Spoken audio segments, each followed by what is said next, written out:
20 საუკუნის დასაწყისში 1923 წელს თურქეთის რესპუბლიკის პირველმა პრეზიდენტმა, ამ ქვეყნის ეროვნულმა გმირმა, დიდმა რეფორმატორმა მუსტაფა ქემალ ათათურქმა დედაქალაქი სტამბულიდან ანკარაში გადმოიტანა. მანამდე ამ თაგორიან რელიეფზე პატარ-პატარა სოფლები იყო განლაგებული. ანკარა სტამბულთან შედარებით პატარა და მყუდრო ქალაქია, უფრო ევროპულ სტილში. აქ, ამ ქალაქში, ერთი ქართველი ქალბატონი მეგულება, რომელთანაც შეხვედრას ვაპირებ. იგი თურქეთში რუსეთის სრულუფლებიანი ელჩის ალექსანდრე ლებედევის მეუღლეა და ამჟამად ანკარაში ცხოვრობს. პირადად ჩემთვის არის რაღაც ნიშანდობლივი იმაში, რომ აქ, თურქეთის დედაქალაქში, ერთმანეთს ხვდება ორი ქართველი ქალი, ორივე თბილისელი და თანაც ორივე ვერელი. მე იგი სკოლის წლებიდან მახსოვს და მას შემდეგ არც კი მინახავს. მისი სახელია ნინო, მაგრამ მას თბილისში ცნობენ როგორც დოდო ლორთქიფანიძეს. რამდენი წელი გავიდა მართლაც და აი ეს ჩვენი ბავშვობის დროინდელი ვერა, ხომ რა იყო ეს რაღაცა განსაკუთრებული, ჩემი სიყვარული, განსაკუთრებული ფენომენი იყო და აი ხა რა მინდათ და ერთი წუთით გადავარდეთ ბავშვობაში და გავიხსენოთ ის წლები. აი რა გაგონდებათ? აი უცბად ისეთი რაღაც რომ არის ხოლმე, იცით, აი რასთან არის დაკავშირებული ის პერიოდი? ის პერიოდი დაკავშირებულია რაღაც საოცარ კონცერტებთან. და რიხტერი მახსენდება ძალიან ხშირად. ასლაპარაკი. ელიჩკა მახსენდება. ახლებიანი ხალხი, ვინც ჩვენთვის იყო რაღაცა, ერბები. და ამხელა ბედნიერება იყო ვიღაცის შეხვედრა, სადღაც რაღაცის მოსმენა. მე მგონია რომ რაღაც ძალიან ბევრი მეგობრები მყავდა, მეგობარი. გარშემო იყო ძალიან თბილი სიტუაცია. ისეთი თბილი გარემო იყო. არ ვიცი, მე იმედი მაქვს რომ ეხაც ჩვენ ნათესავებს ვიღაც ახალგაზრდებს იგივე გარემო აქვს, მაგრამ ჩვენი გარემო იყო მაინც განსაკუთრებული. ეხლა ნუ ვერ ჩამოვთვლი, რა თქმა უნდა, იმიტომ რომ ეს ძალიან შორს წაგვიყვანს, მაგრამ აქამდე მახსენდება აი ეს რაღაცნაირად ძალიან სასიამოვნო დამოკიდებულება ერთმანეთში. მე როგორ მახსოვხარ, იცით, დოდო? აი კალანდაძის ქუჩის კუთხეში ქვევით პეტრიაშვილის ქუჩა ვარნოვის ეს გადაკვეთაზე. და უფრო ჩემი სკოლისკენ, აი სადაც ტრამვაი უხვევდა ვერაზე, გახსოვდა?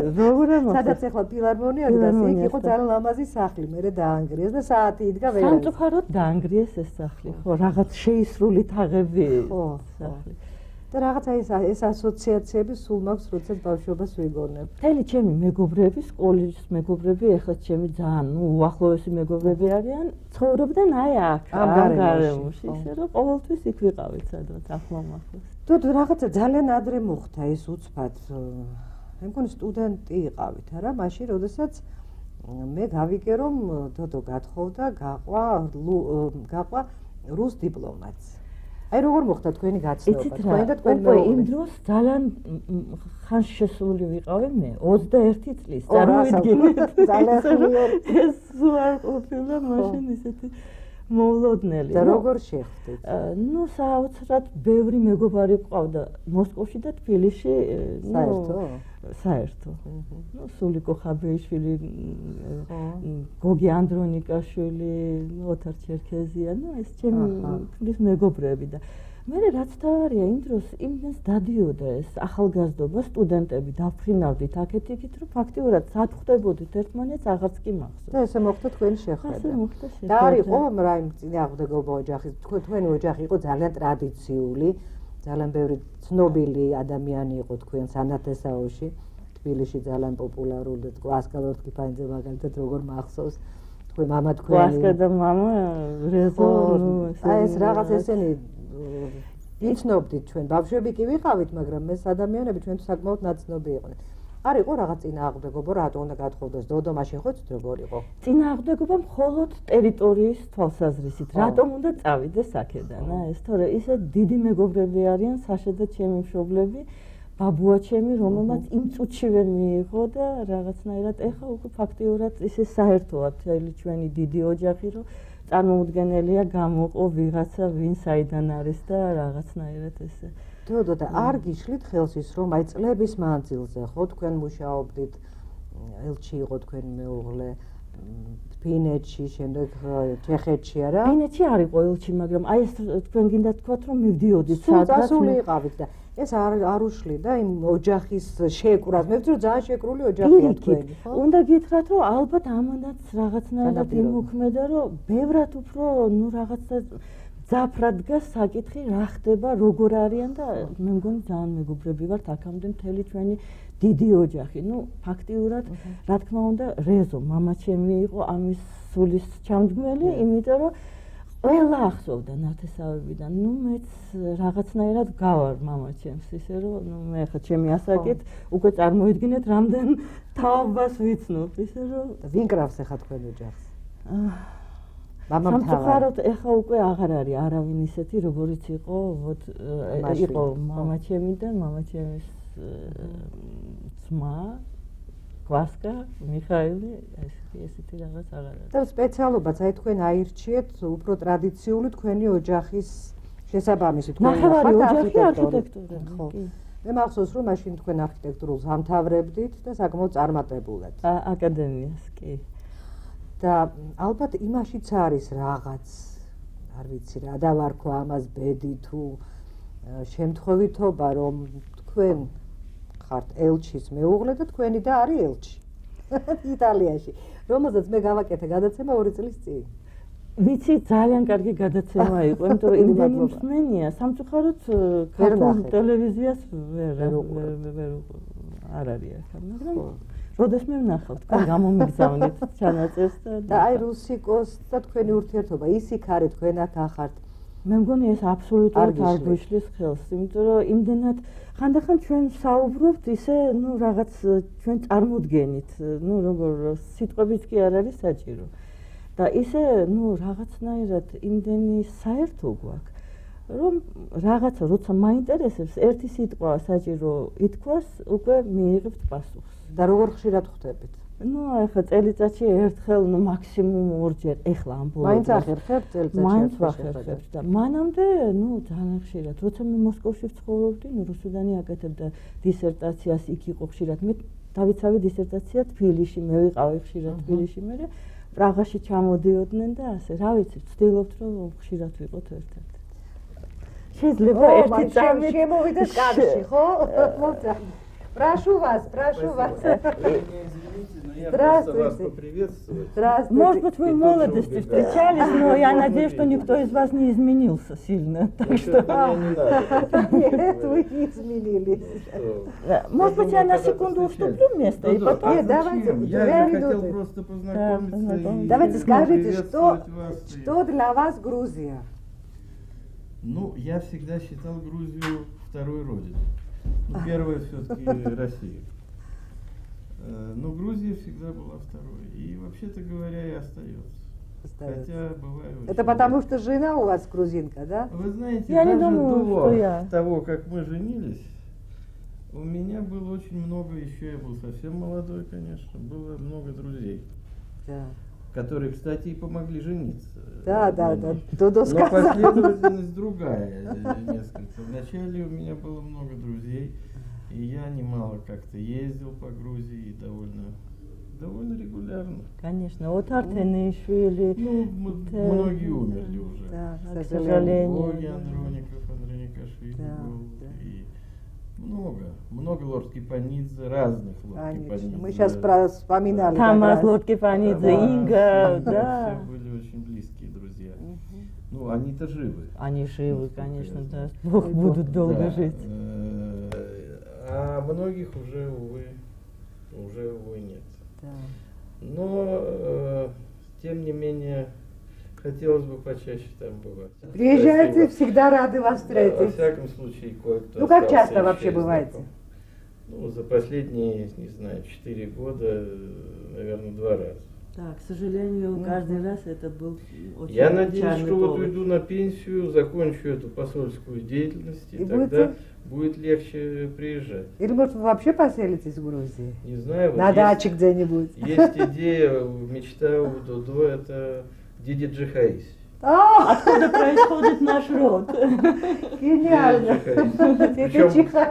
Причем хочет иметь вот такой типичный меретинский домик, знаете, с галереей, так что-то такое не... Прекрасно. Из нашей истории, каждого из нас, вот с картинами, с книгами, Русико, работа. Оттуда Вот вот так понятно. всё, да. Ну, посмотрим, кто знает, может быть, удастся и туда добраться. Я помню, я там был, кстати. Были, да? Однажды, у нас там Однажды ничего был. нет, конечно. Ничего не осталось, у них ничего нет, а у меня никогда ничего и не было. Будем в Москве и Так в Тбилиси что- стараться бывать, конечно. Да. Ну, Тбилиси, конечно, я очень люблю, и всегда это было, всегда, каждая поездка приятная. К сожалению, последние две были грустные, потому что умер вот папа Додо Да. Резо, и затем на годовщину приезжали уже отсюда. Да. Умер он, когда мы были в Загребе, я возглавлял Да. там такой офис ООН Мгм. по Югославии. Ну вот оттуда срочно прилетели. Я надеюсь, что следующая поездка будет более такой На свадьбу, мажорной. на свадьбу. Вот это На было- свадьбу чью-то, Ну, правильно. чью-то, конечно, там подрастает Конечно, Саломе. да. Правда, Да. подрастает в Риме, но Спасибо. у меня здесь хорошие отношения с местными С нашим посольством, да? грузинами, и с посольством, и с послом, и здесь же довольно много грузин работает в Бекенском университете, в разных местах. Так что мы стараемся как-то поддерживать добрые, конечно, отношения и будем поддерживать. Что дальше? Большое вам спасибо. ძალიან შორს ახართ ახლა თბილისიდან და ალბათ ყველაფერი გაინტერესებთ რა ხდება როგორ, მაგრამ მუდმივად. აი თქვენთვის რა არის ეხლა რა არის ეს შეგრძნება სამშობლოს? იცით რა არის? ყველაზე საინტერესო აიყო ყველა ხო ამაზე ფიქრობს რა არის სამშობლო. ჩემთვის არის კალანდაძის 11. ესე იგი, თქვენი პატარა სახლი, სამშობლო. ჩემი სამშობლო, იმიტომ რომ ამ სახლს რამე რო დაემართოს ღმერთმა, ნუ მოგვასწროს ამას. ესე იგი, მაშინ უკვე უნდა ვიფიქრო რაშია სინამდვილე და რა არის სამშობლო, მაგრამ ჩემთვის აი ეს კუთხე რომელზედაც თქვენ ეს გარემო, მე ჩვენ სახლში ყოველთვის ნათესავები ცხოვრობდნენ. იცით, ესეთი რაღაც უცნაური დიდი ბედნიერება იყო ასეთი ბავშვობა, რომ გახვალ ამ ბინიდან და მეორე სართულზე, მესამეზე ყველა ნათესავები არიან. ეხლა ცოტა დაიქსაქსა, მაგრამ მაინც ეს არის ჩემთვის სამშობლო. კალანდაძის 11. და ამავე დროს ცხოვრების ნახევარზე მეტი მაინც გატარებულია რუსეთში და საზღვარგარეთ, არა? აი რას ნიშნავს ეს პრინციპში, რომ ვიფიქროთ რა არის თქვენთვის დაუშვათ რუსეთი, რა არის თქვენთვის აი დღეს აქ ყოფნა. აი თქვენი ცხოვრება, თქვენი ყოველდღიური ცხოვრება, აი როგორი რა არის ეს თქვენთვის, რა შეგრძნება? იცით რა მოვალეობაა, ჯერ ელჩის მეუღლეობაა, რა ეს ალბათ დიდი პატივიც არის, ხო? იცით როგორ არის? ესე იგი, ყოველდღიური ცხოვრება მაინც დაკავშირებულია ასეთ ქვე რაღაც შეცნებაზე. ნუ ფაქტობრივად დილა იწყება იმით, რა ხდება ჩემ მეგობრებთან, ჩემ ნათესავებთან, თბილისში, მოსკოვში, ძალიან ხშირად პრაღაში. აი ეს მაინტერესებს, იმიტომ რომ ჩემთვის სამი ქალაქია ძირითადი, თბილისი, მოსკოვი და პრაღა. იმიტომ რომ მეგობრები ყავთ. მეგობრები მე მოსკოვში ძალიან დიდი დრო ჩემი ცხოვრებიდან დიდი დრო გავატარე მოსკოვში და იქ მუშაობდი, იქ ვასწავლი ფერწერას, ნუ რაღაცა უამრავი მეგობარი. და რაც შეეხება პრაღას, პრაღაში ორჯერ ვიყავით. ერთხელ ვსწავლობდი, მეორეჯერ ნუ უკვე საშა მუშაობდა ელჩად და უკვე იქ ვიყავით. და იქ უამრავი გამოფენა, რაღაცა უამრავი ნაცნობი. იცით რაღაცნაირად უცნაურია, მაგრამ ჩემ შემთხვევაში გეოგრაფიას დიდი მნიშვნელობა არ აქვს. ალბათ რაღაცნაირად აერთიანებს შენ უახლოეს ხალხს და თან დაგაქვს აი ეს სადაც არ უნდა იყოს, სადაც არ უნდა იყოს სულ ერთი. რუსეთის საელჩო ანკარის ერთ-ერთ პრესტიჟულ უბანში მდებარეობს და საკმაოდ დიდ ტერიტორიას მოიცავს. ულამაზესი ბაღით, რომელსაც ახალგაზრდა, ენერგიული და ფრიად სტუმართმოყვარე როტვეილერი მიკი აკონტროლებს. იგი საელჩოში ცხოვრების ფუფუნებას 4 ფეხა მეგობართან, კატა მაუსთან იზიარებს. მას მოგვიანებით შევხვდებით. საელჩოს შენობა საბჭოთა პერიოდში აშენებული. მას შემდეგ, რაც პოლიტიკურმა ცენტრმა სტამბოლიდან ანკარაში გადმოინაცვლა. საერთოდ რუსეთის ოფიციალურ დიპლომატიურ ურთიერთობას თურქეთთან დიდი ხნის ისტორია აქვს, რომელიც საელჩოში გარდა დღემდე შემონახული ისტორიული მნიშვნელობის ნივთებისა, ამ პორტრეტებითაც არის მინიშნებული. რუსეთის ელჩები თურქეთში მე-18 საუკუნიდან საბჭოთა პერიოდამდე. მრავალ ცნობილ რუს დიპლომატთან ერთად აქ ქართველიც მოღვაწეობდა. ვინმე სერგეი ლაშქარევი, ლაშქარაშვილი. მამამისი ლაზარე ლაშქარევი ბიბილური ვახტანგ მე-6-ის ამალას გაჰყოლია რუსეთში, სადაც რუსი ქალი შეურთავს და იქ დასახლებულა. სერგეიმ განათლება ოჯახში მიიღო. ბავშვობიდან ასწავლიდა ევროპულ და აღმოსავლურ ენებს. მისი დიპლომატიური კარიერა საკმაოდ წარმატებული აღმოჩნდა. 1764 წლიდან იგი კონსტანტინოპოლში რუსეთის დიპლომატიურ მისიაში მოღვაწეობდა. ნიშანდობლივია ის გარემოებაც, რომ რუსეთ-თურქეთის ომის დროს იგი იყო საიდუმლო მრჩეველი, ტაინის სავიეტნიკი და როგორც ისტორიული წყაროებიდან ირკვევა, მის მოღვაწეობას განსაკუთრებული მნიშვნელობა ჰქონდა რუსეთის იმპერიისათვის. ისეთი დიპლომატების შეფასებით, როგორებიც იყვნენ პანინი, პოწომკინი და ვორონცოვი, ლაშქარევი იყო უნიკუმი თავის საქმეში. მოგვიანებით რუსეთის საგარეო საქმეთა სამინისტროში მან დაარსა აზიის დეპარტამენტი, სადაც მიიწვია ინდოლოგი გერასიმ ლებეძევი და მისი მომავალი დიპლომატიური კარიერა განსაზღვრა. შესაძლოა, ის ლებეძევი რუსეთის დღევანდელი ელჩის ალექსანდრ ლებეძევის წინაპარიც ყოფილიყო. ყოველთვის მგონია, რომ ადამიანი შეხვდება უეჭველად, როდესაც თავის მეგობრებს. და მართლაც არის რაღაც იმაში, რომ ჩვენ ისევ ვიტყვი, რომ ორი ქართველი, ორი თბილისელი, ორი ვერელი და ორივე შავებში. აი ეს არის საოცარი, ხომ არ მოგვილაპარაკია რა და მაინც ორი. და გჭირდებოდა მოლაპარაკება, უკეთესი ფერი არ არსებობს.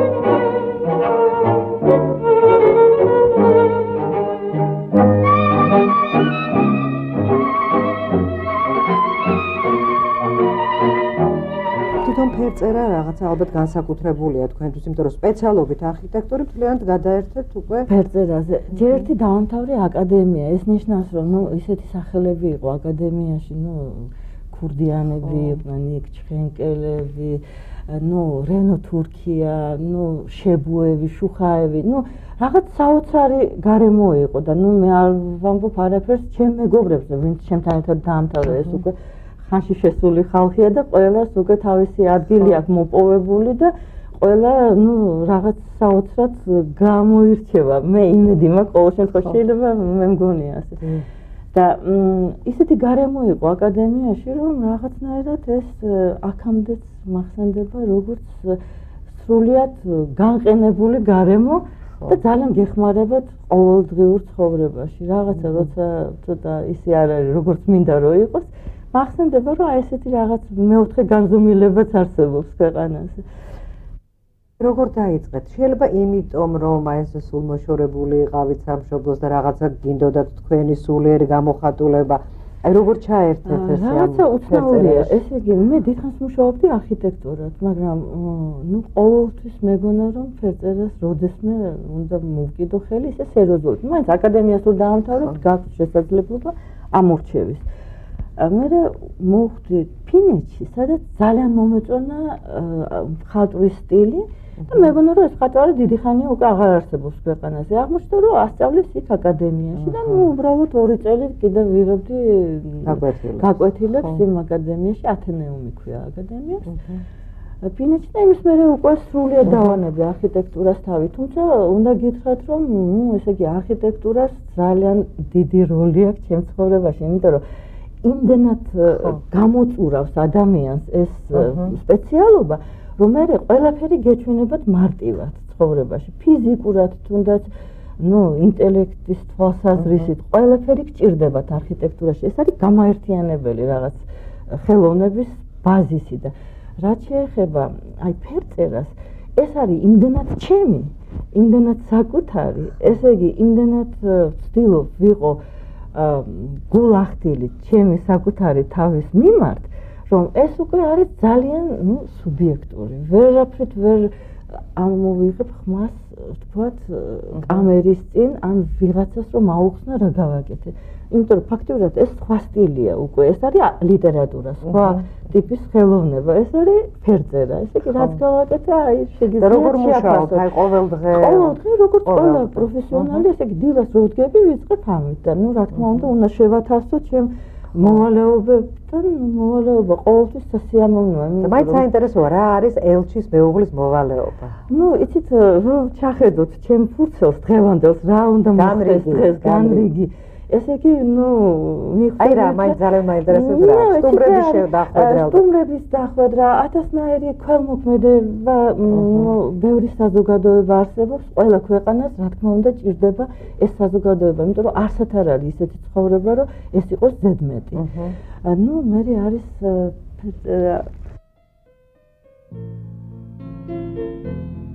ამ რამდენიმე ნამუშევარში, რომლის ნახვა და გადაღებაც მოვახერხეთ, აშკარად ჩანს არა მარტო მხატვრის სულიერი დამოკიდებულება სამყაროს მიმართ, არამედ თვით ამ შემოქმედის პიროვნებაც. რომანტიკული, პოეტური, ნათელი, მისი უკიდაგანო სამყარო ცისკენ ატყორცნილი და სრულიად გამჭვირვალეა. სივრცე, რომელიც გიზიდავს და გამშვიდებს. მას ენდობი, მიყვები, უღრმავდები და სრულიად ივიწყებ ყოველდღიურობას. შეხედეთ, რა მშვენიერია სამყარო, ამბობენ მისი სურათები. ეს არის ინგლისური ტაბი. ძალიან ისეთ ჩვეულებრივი კატა არის, მაგრამ ისეთი წარმოდგენა აქვს თავზე და გამარჯვება და უკმაყოფილება. ფისო, არა. აბა გაჩვენეთ სურათს თავის. პორტრეტი უნდა თავის.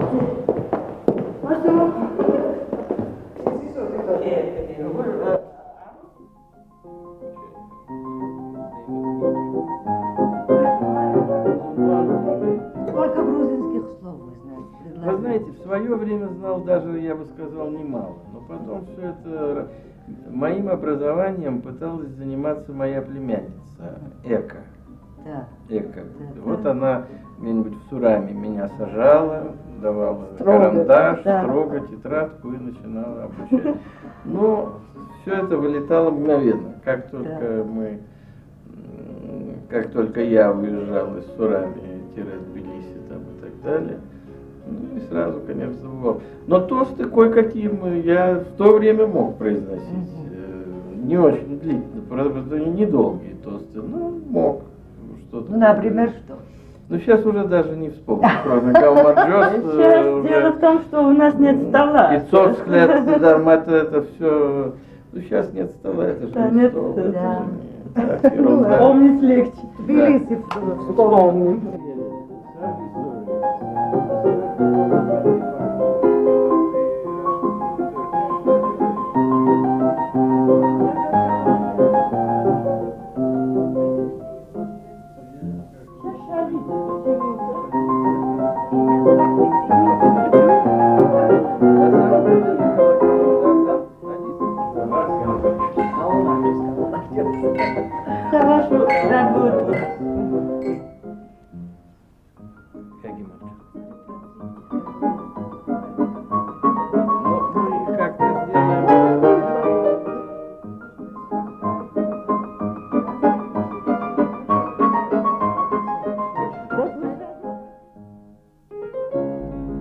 ეს ნივთები საელჩოს რელიკვიაა. ისინი აქ მოღვაწე, რუსეთის ელჩებს ეკუთვნოდათ, მე-18 საუკუნიდან მოყოლებული. სასტუმრო ოთახს უძვირფასესი, ძველი სპარსული ხალიჩები ამშვენებს. მაგრამ რაც მთავარია, დღეს აქ სუფევს ქართულ კულტურას ნაზიარები, რუსული არისტოკრატული სული, რომელიც ამ მშვენიერი, ერთმანეთის მოსიყვარულე წყვილის ურთიერთობით რუსულ-ქართული ოჯახების საუკეთესო ტრადიციებს აგრძელებს და რუსი დიპლომატისა და მისი ქართველი მეუღლის არც თუ დიდი ხნის წინანდელი წარსულის ასოციაციებს